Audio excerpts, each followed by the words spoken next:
What's up, Space Cadets? This is the Next Gen Revolution Podcast. And welcome to the motherfucking future. That was perfect said.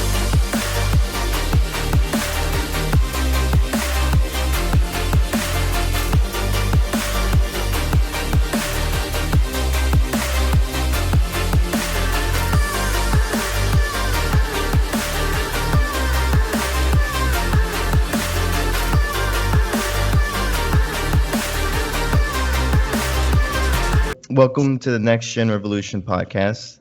I'm Kevin Brandon from LA. We got Malachi from Jacksonville. And we usually have more co-hosts, but we weren't able to make it today. And so we're doing this growth series for the next couple of months where we're getting guests on to talk about what struggles they went through, how they've grown from that, how you grow your business and stuff like that. So we're going to dive into questions like that. But before we do that, we want to let the fans and the audience know a little bit about who you are. So if you can tell them a little bit about who you are, and we'll go from there. Yeah, that sounds great. Well, hey everyone, thanks for having me on. I'm Lisa Barnett. I am the co-founder, president, and CMO of a company called Little Spoon. So Little Spoon, for some quick context, is a national direct-to-consumer children's food and nutrition company. So we're really, out here to reinvent the modern parent's experience of keeping their kids healthy. Our mission is how can we make keeping your kids healthy the easiest part of a parent's day? So we offer a line of fresh organic baby food, toddler and kids meals, clean vitamins, natural medicines, all at accessible price points, all delivered right to your door. And in the process of building Little Spoon, have also launched and built one of the fastest growing communities for parents called Is This Normal, which I'm sure we'll at some point touch during this conversation. And, for a quick background on myself, I've spent, over a decade really in consumer brands on all different sides of the coin. There have been a part of big, large corporations incubating digitally native businesses like at Estee Lauder Companies. I've invested in direct-to-consumer e-commerce, brand-driven startups across a lot of different consumer verticals and venture capital. And of course now running Little Spoon. So that's a little bit about me. That's a lot. So what led you to cultivate the idea of Little Spoon to actually leading it to being a company, something that is that serves viable products? Yeah, so I started Little Spoon. I have 3 co-founders, and at the time when I started thinking about this broader space, I was in early stage investing, and I was also working on incubating companies in partnership with large corporations at this venture capital firm that I worked at. And in the process of doing that, you're spending a lot of time just understanding markets. And I was always very interested in, again, consumer products. And it kind of, I noticed a couple of different things that kind of led me to Little Spoon. I think one, there was a pretty obvious gap that no one seemed to be meeting the needs of this generation of parents. I spent all of my time watching and working with startups and companies that were winning by targeting this millennial generation, launching products, consumer experiences that consumers really wanted. They wanted convenient, high quality ingredients, materials that are more affordable than breaking your back. And these were startups that I was working with, investing in, that were becoming billion-dollar companies, right? And they're merely becoming that way because they're rethinking an experience or a category through the lens of this very different consumer. And I saw this happening pretty much in every other consumer category. You think about mattresses, you think about dog food, you think about vitamins and adult supplements, even clean apparel and more honest, transparent apparel companies. So that was kind of one insight, right? Every other consumer category is getting disrupted because the needs of this current generation, our generation, are very different than previous ones. Right. Second, I sort of noticed that there was this inflection point with our generation, right? Millennials are now becoming parents. In 2016, 4 out of 5 babies were born to millennial parents, and we launched in 2018. That's not an accident. These parents, are different. They're bringing the same behavior and standards for what they buy for themselves and all these other consumer categories to what they're purchasing for their children. And, societally, they're very different. Like 90% of millennial parents are dual income. That is like a totally different reversal in the ratio of dual income to non-dual income than ever before. And then I think the last thing that kind of like pushed it over the edge was like, this is all the while, all this change is happening. They're entering this new life stage and they're struggling. And in the span of 2 years, my friends, my sister entered this life stage of becoming a parent. And I watched, her struggle to balance going back to work with the critical need for high quality, nutritious food from the very beginning of life that she wanted to give to her daughter. And, after that kind of prompted me to dig into like, why is this the case? Why is it so hard to keep your child healthy and not break the bank and not have to sacrifice quality and all that stuff? And realized that, baby food sold in the grocery store is really crappy. It's shelf stable crap that's older than the baby eating it. And it's crazy. It was crazy to me that like the only convenient option for new parents who more often than not are working full time, both of them, was old preservative packed baby food. So we decided to launch Little Spoon to reinvent not just baby food, but all the different pieces of the equation when it comes to keeping your child healthy. How can we make that simpler, easier, and not have that trade-off for this generation of parents? Wow, that's phenomenal. One thing that really like stood out to me was the fact that you studied your consumer, and I think that's very important to know who you're going to offer service to and what solutions you can provide for them. So that's Absolutely. And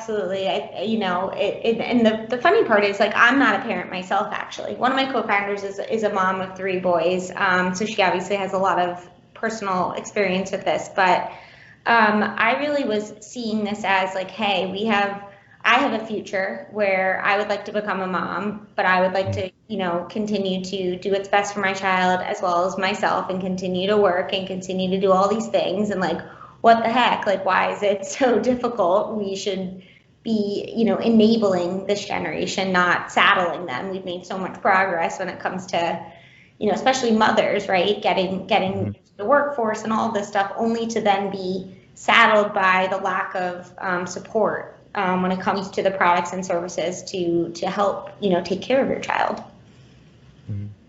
Yeah, that's very important. And actually, before we dive into like how you started your business, I want to get into like your more like college experience, high school experience, and like, did you ever want to do something like this, like start your own business, or was it like totally different when you were in school?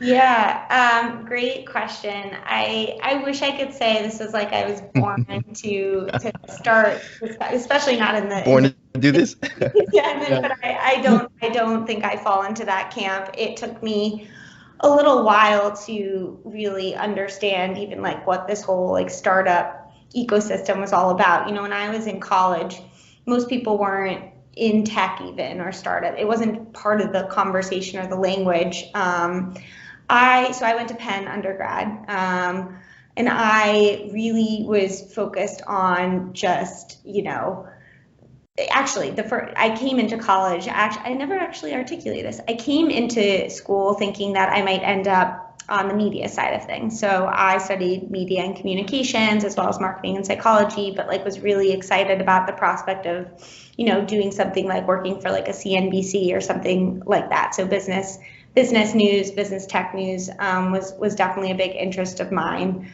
And so, I never ended up pursuing that, but that got me down the path of just like business in general. And frankly, I didn't go into college like having a career set out. I just wanted to learn and have my college experience.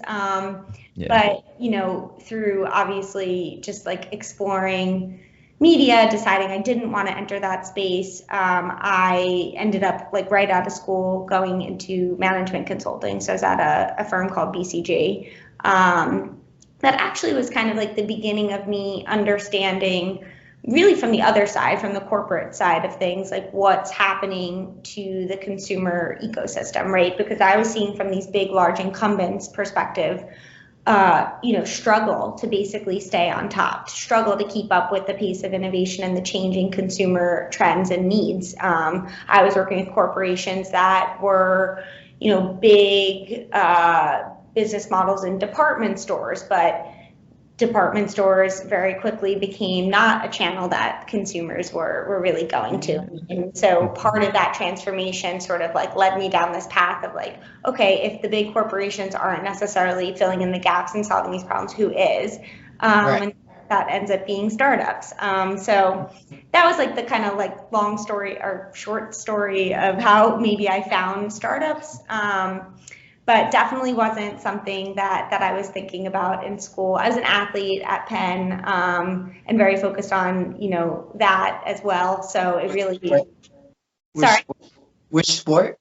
I ran, so I was a cross country and track runner. So yeah, but I chose, for some reason, I chose the sport that is a 12-season sport. It's every season. I don't know why I did that. I actually walked onto the team too. So I didn't even have to do it. I just chose to for some odd reason. But a lot of what I did in running and everything like that, just in the athlete's mentality, especially in an endurance sport, it actually like really created a big foundation for me just in terms of how I approach problems and challenges that have been really helpful as you're running a company, which, you have an issue every hour. So all the time. all the time. It's just an assumed thing that there's something's going to go wrong, but it's rarely going to kill you. It's just something to weather. Right. You're just a professional problem solver in your niche. I like how you said that. Yeah, I think most happy entrepreneurs, I should say, are professional problem solvers. Yes. Yeah, we just have that skill.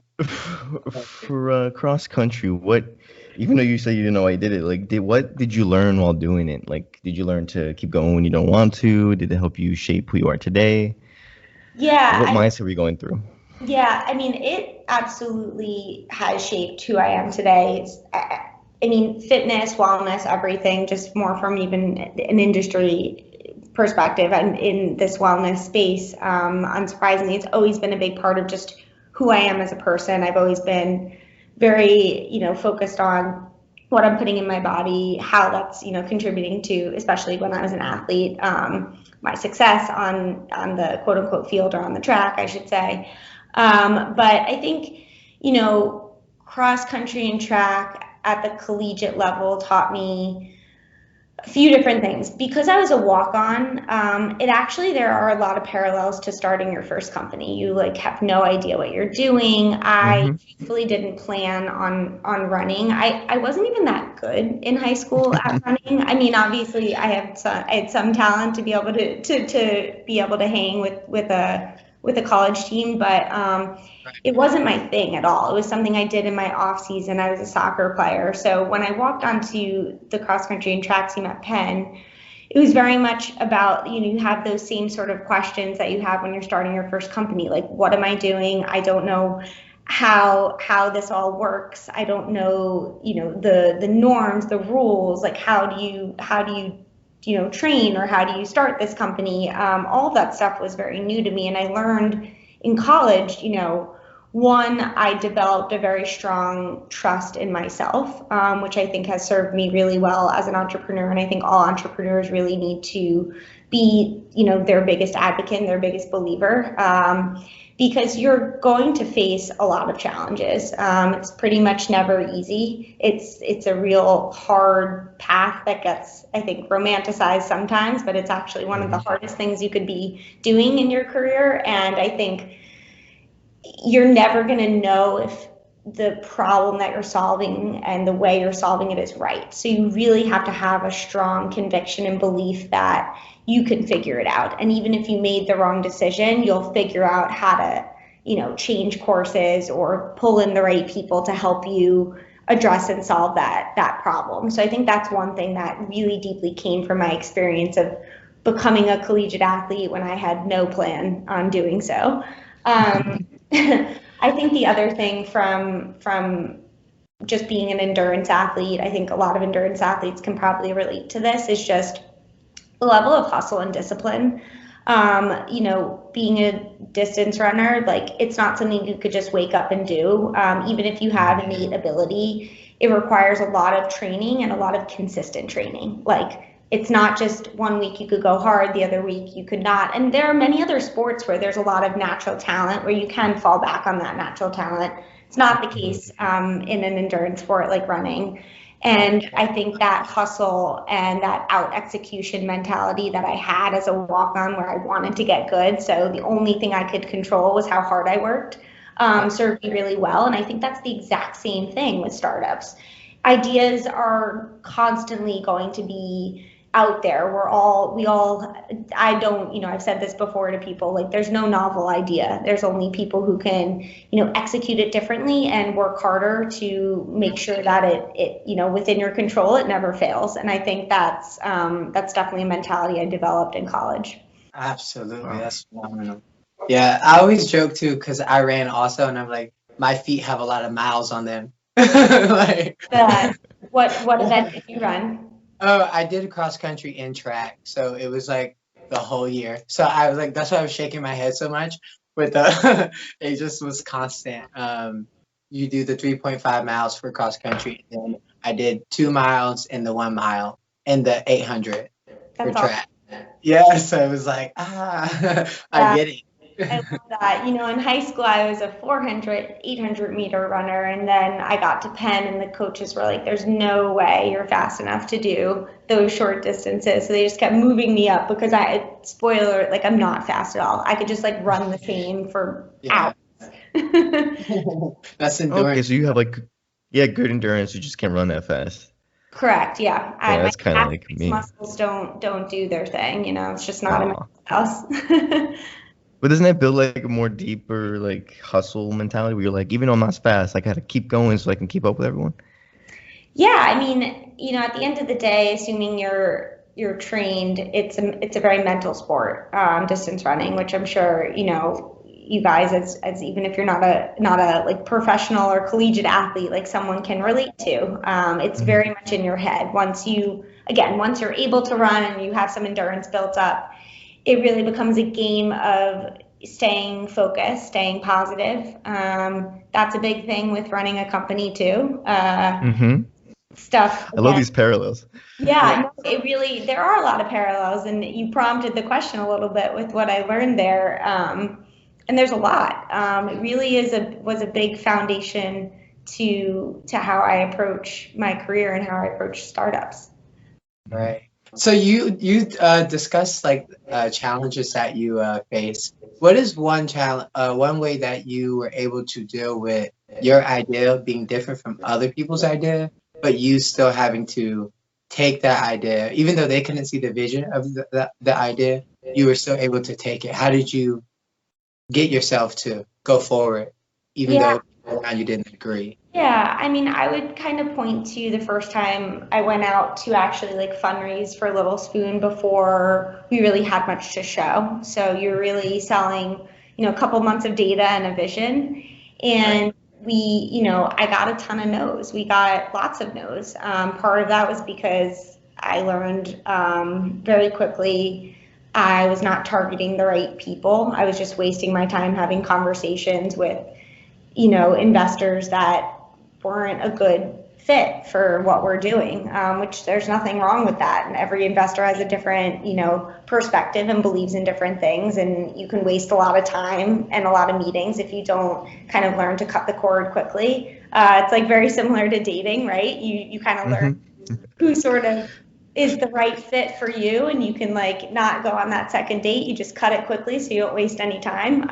We didn't do that though on the first time around. We really grinded at it and we got a lot of no's, and that was difficult. And I think, the way we got through that one was realizing we're just talking to the wrong people. So really taking a step back and saying like, let's now be ruthless on who we speak to and how we can screen if there might be a philosophical fit for what Little Spoon is doing. When you're fundraising, you never want to, especially in like the beginning stages, you don't want to be having a conversation where you're convincing them that this is a big market opportunity, right? Like if you're working on that, like you've already lost them. Like cut your losses, leave the conversation. Like it's okay. Not everyone sees the same market opportunities. That's why there's so many different investors out there. Right. And so that approach and cutting early and figuring out like, okay, we're just not going to waste our time talking to people who don't see what we see, because we don't have data necessary to prove it yet. We didn't, we were a couple months into launching. So we had to rely on that alignment of this future that we're trying to create when it comes to, children's food and nutrition.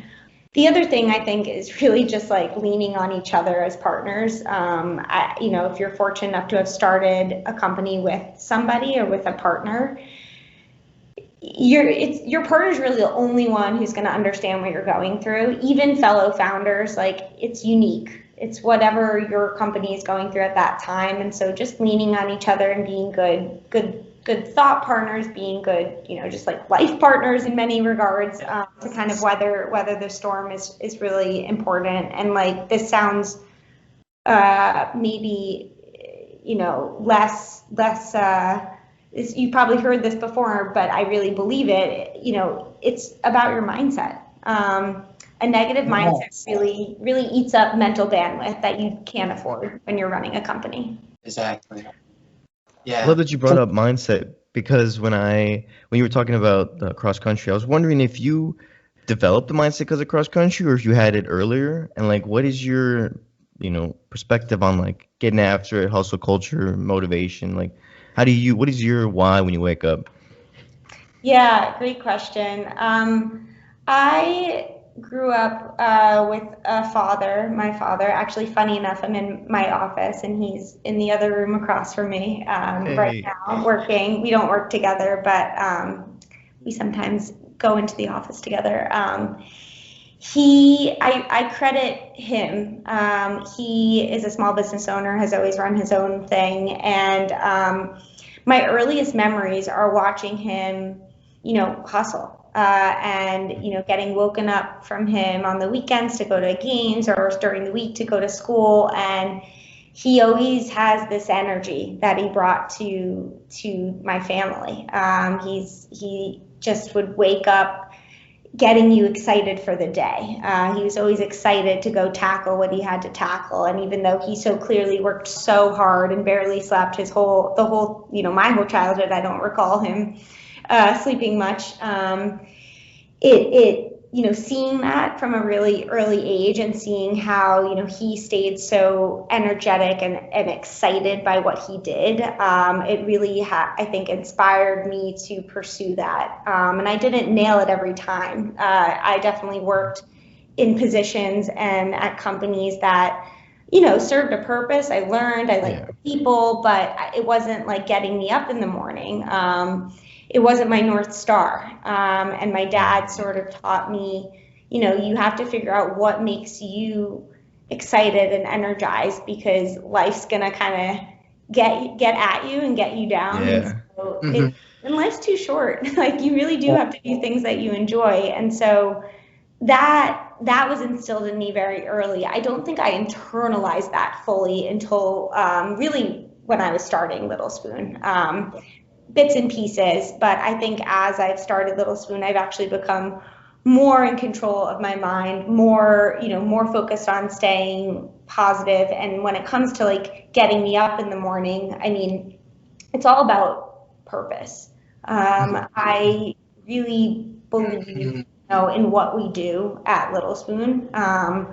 We are really trying to change the experience of parenting, and we are really trying to bring solutions to the market that are helping people, and we're seeing it happen. We're seeing people's lives improve, and it's a community-based company. Our customers are our biggest source of acquisition of other customers, and so I get the benefit of hearing from our parenting community, and they are sharing their struggles and sharing maybe how we've helped them, or sharing other experiences that they've had as they've become parents that have been really challenging, and it just really inspires and motivates me to get up and do better for them. So I think parents have like really the hardest job in the world, and it's only become more obvious with COVID. I'm sure you guys have read so many of the headlines just about parents being one of the populations that have been hit the hardest. Balancing work from home with no school and no childcare, and you know, it's like it's stressful. Really stressful, yeah, and it does. It gets me up every day, and it really does excite me. You know, we all are here to serve some purpose in this world, whether you think that's big or small, but it doesn't matter. Just decide on what you think your purpose is, and then I try to spend every day, you know, working as hard as I can to not, you know, let myself down, and continue to kind of work towards that purpose. Tap into that purpose.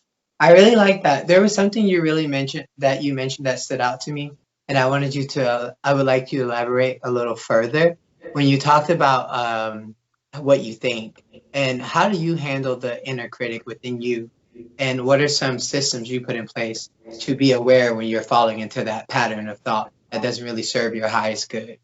Yeah, it's such an important question. I think people are starting to talk about that more, but it's still not enough. How do I handle the inner critic? Because we all have one. If people say they don't, it's bullshit. Like we all have. I don't understand that. I'm like, come on, you have to. We all have an inner critic. We're humans. It's part of the human experience to have a multitude of emotions and things that you kind of go through. I handle it in a couple of different ways. One, I am someone who very much believes in looking forward. So while, you know, you can learn from the past, you could learn from a mistake, I really try to stay focused on what's next, not what happened. And I think that if you're someone who gets caught in these negative cycles, or you know, just facing a lot of hardship, it's a lot easier to think, okay, well, I can't, like, I have accepted that these are some of the things I can't change or control. So what can I control? I can control the here and now, and I can try to control and set myself up for success in terms of what comes next.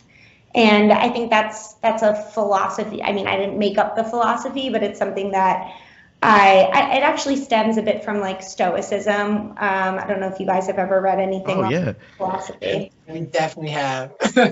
Awesome. I'm not, you know, I don't subscribe to everything that Stoicism says, but one thing I do find very powerful in terms of getting yourself out of a negative loop, or just like the inner critic, is really accepting the things you can't control and focusing on the things you can. And, you know, a big thing, you can't control other people. You can't control, you know, macro events that happen in this world, like COVID. What can you control? You can control your mind. You can control how you react and what you think about it.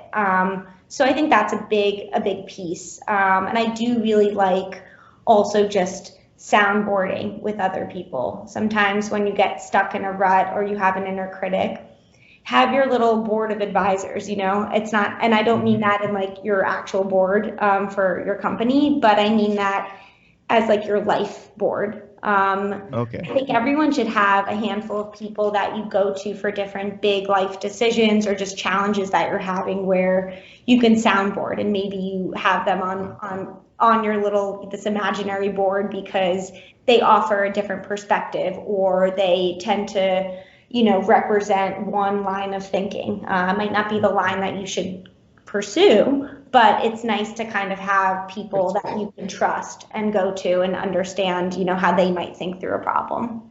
I like that. That is so profound. Like, I never thought of having like a life board of directors or whatever, like the people I go to for my life events. Do you mean like people in your family, or like also like kind of like the imaginary people that you look up to, and like what would they do? I think it could be both. I was thinking, you know, I do it more as like actual people in my life. Yeah. So, you know, my sister, for example, is like my go-to pretty much for any arena of my life. She's like my best friend. She's an incredible human. But, you know, on top of her, I also have, you know, another friend who doesn't do any of the same things I do professionally, but she just approaches life in a very particular way. And I know I want to hit her up when I'm, struggling with something, because I want to add that perspective to my line of thinking. It could be former colleagues that you've had. It could be, really anyone. I just would recommend it not be someone who you directly are working on something with. It should be someone outside of the direct experience there, because there's a real value in having that external perspective. But you can also do imaginary too. Like if there are people that you really admire, you can try to think through how they might approach something. Both ways. Mm-hmm. Absolutely. I want to ask about what things of Stoicism you didn't like or don't agree with. You got me curious. Yeah, no, good question. And this could be some of my, slightly deeper but still surface level understanding of Stoicism. But I think that there's kind of a slippery slope with a lot of what Stoicism advocates for in, even what I just said before, like focusing on the things you can control. Yeah. That can sometimes translate to like, you shouldn't be feeling what you're feeling. You shouldn't be upset. You shouldn't be this and that. And I don't subscribe to that. I do believe that we all have feelings. Doesn't mean you act on these feelings, but feelings are your body's way of responding to something that happens. And if you're trying to stop those feelings, like they're just going to bottle up and come out later when there's an even bigger problem. So for me, I really believe in letting yourself feel something, but then take a step and say, okay, like, what does that feeling actually mean? Does it mean anything? Sometimes they mean nothing. Sometimes it's just touching on an insecurity or some other trigger that you have because of what happened in your life. And it doesn't mean you should react to that feeling, but it's okay to have the feeling. Like we're human. Again, we're human beings. And I think Stoicism could lead someone down the path of like not accepting that. And I truthfully don't think that that's a good thing. I think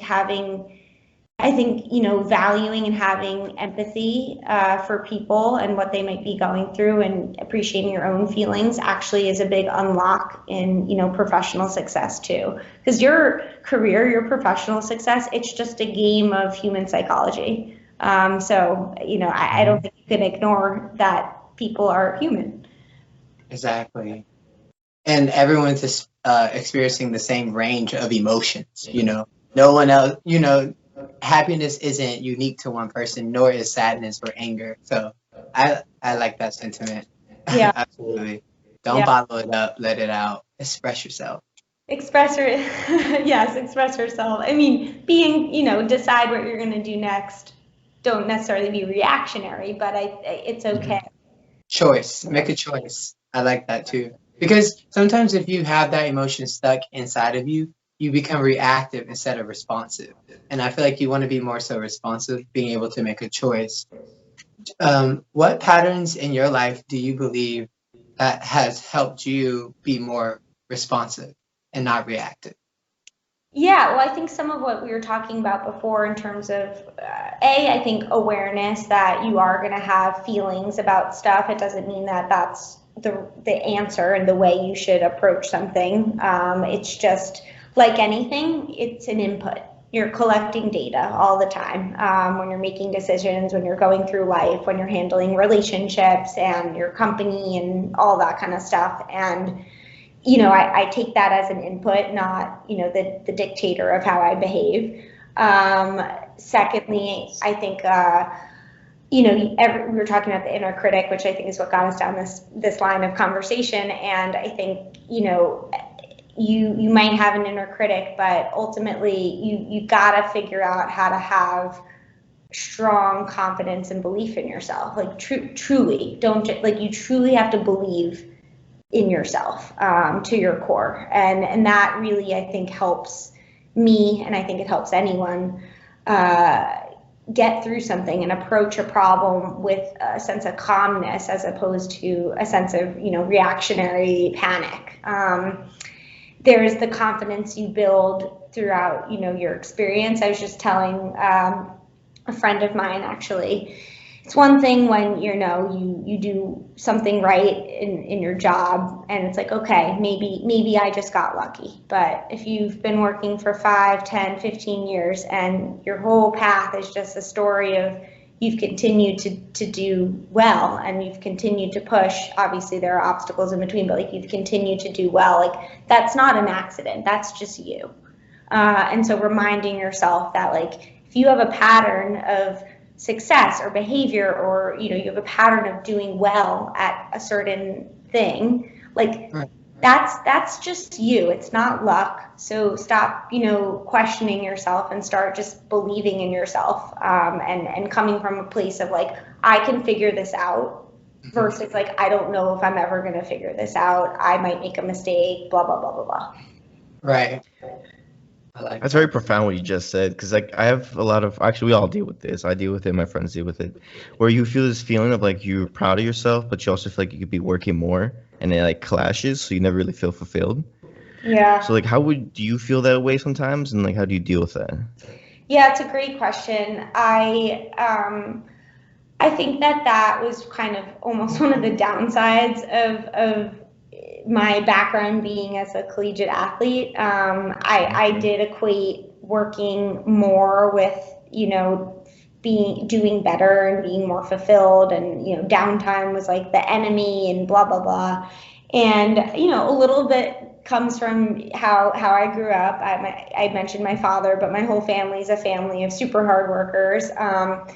I realized more recently in my life, probably over the past 5 years, that you can't keep going. You're not like an Energizer battery. Like you run out, you need to recharge.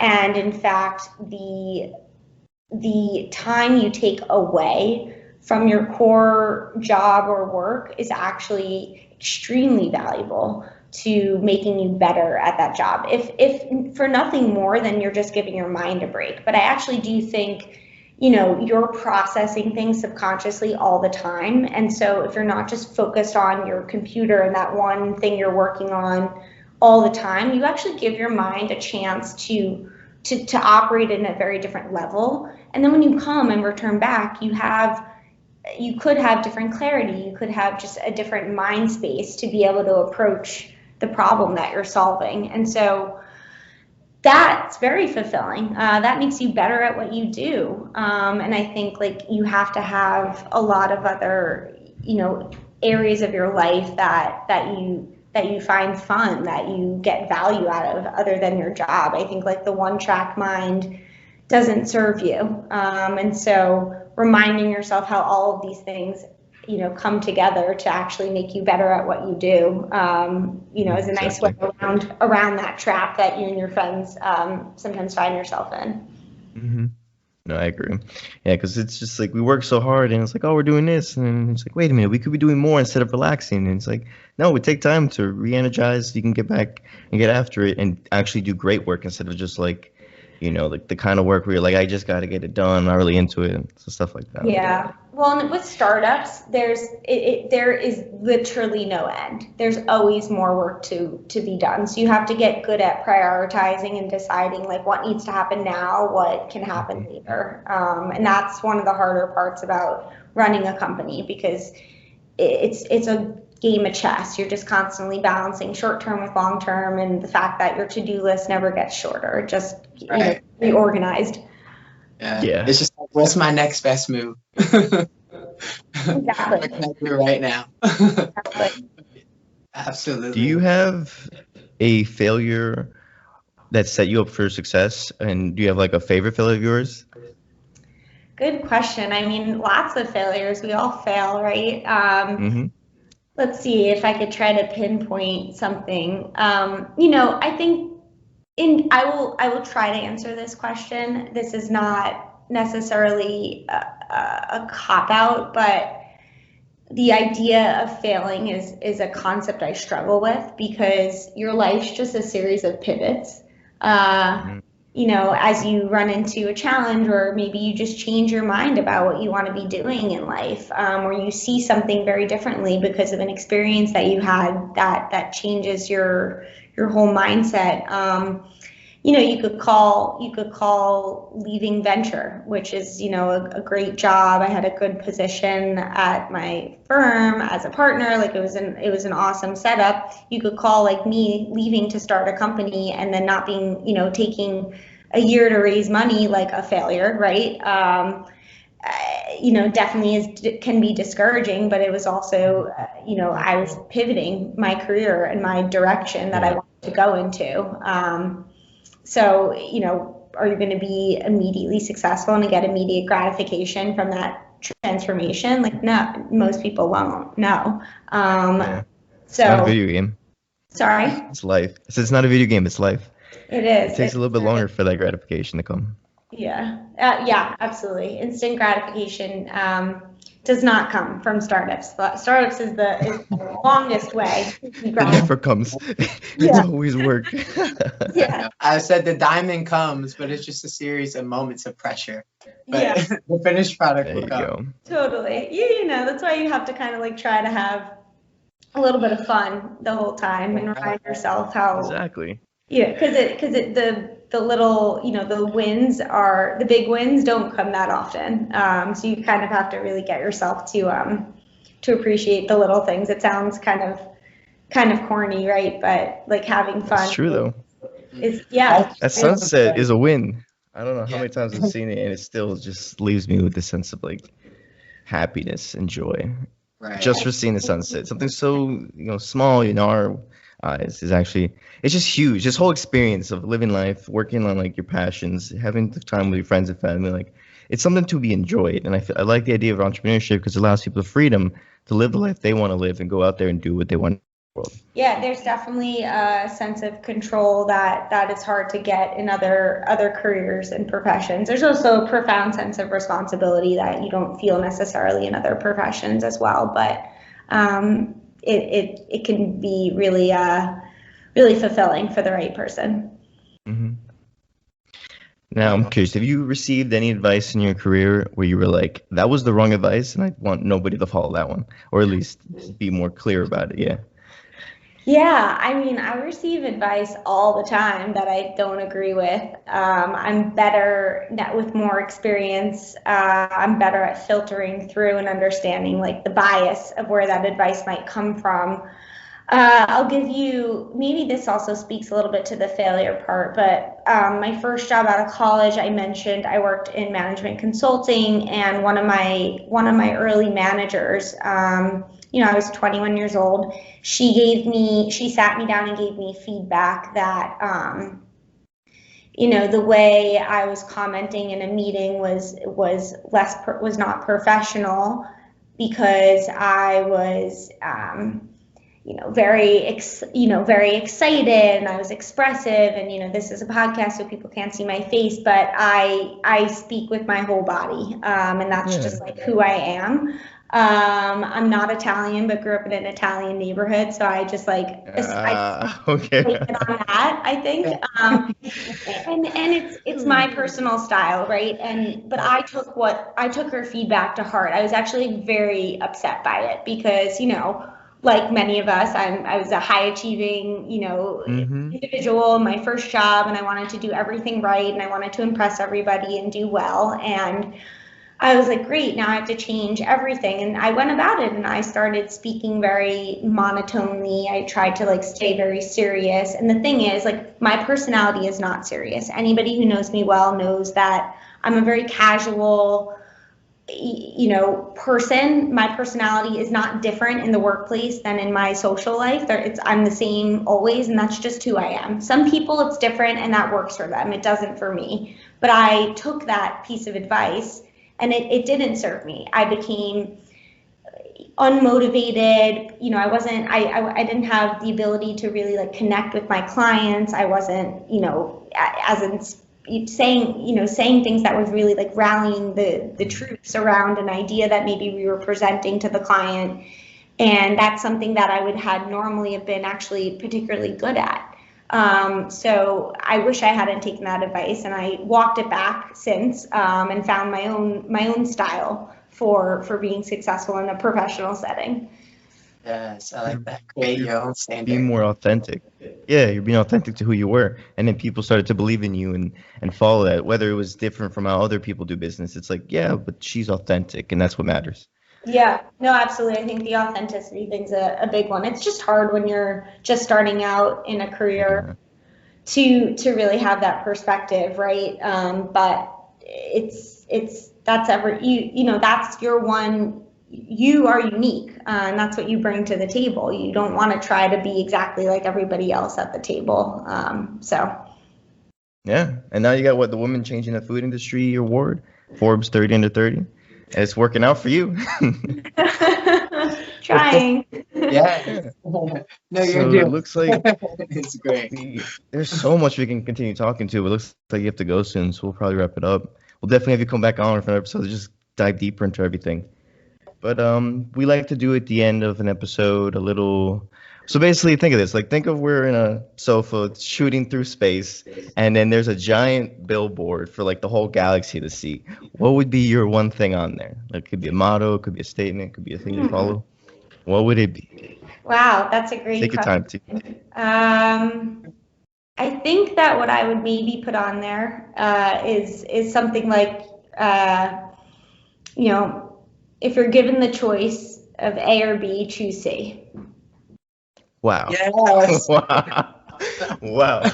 Like drop. That is perfect. That's I love it. That is my life motto. So I love I put on there. phenomenal. Paint your own picture. Choose your own palette. It's like paint your own picture, choose your own palette, I love it. Thank you. Yeah, I do too. There are very few binary options in life. You don't. There's quite often a logical third option out there that people don't always present you. So Absolutely. Usually it's the path least traveled, the one you have to make for yourself. Exactly. Exactly. Well, thank you guys so much for having me on here. It was so fun to speak with you. Yeah, this was awesome. Pleasure. Thank you for coming on. And at the end, we usually just hand the mic to you to just leave any last minute thoughts, quotes, whatever, shout outs. So yeah, thank you for coming on, and the mic's all yours. All right. Well, no, just to thank you. And if any of you are interested in learning more about Little Spoon or myself, go to @LittleSpoon on Instagram and check us out. We're constantly hiring. So if our mission speaks to you, definitely take a look at our careers page and apply, because we'd love to hear from you and get some more awesome people on board to our team. Welcome back to Earth. I hope you've enjoyed your journey.